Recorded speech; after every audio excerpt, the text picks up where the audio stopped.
The foiling windsurfing has just absolutely transformed the sport. It's just a new dimension. I actually can't go on normal windsurfers anymore.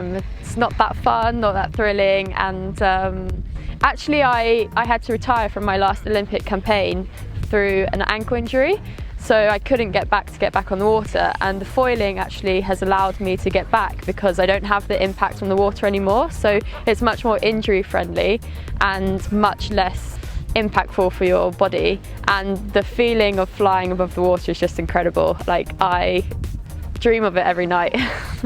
I really hope to qualify for the 2024 Olympics. It's the dream. Typical day training. So we wake up about 8, have breakfast, come down to the club whenever our coach actually says the time. So if he says 10 o'clock launch, we'll be here at 9 o'clock to get ready, to get our kit sorted, and then we'll head onto the water for maybe 2 or 3 hours, come in, have some food, have a rest, and then potentially do a gym session if we have enough energy.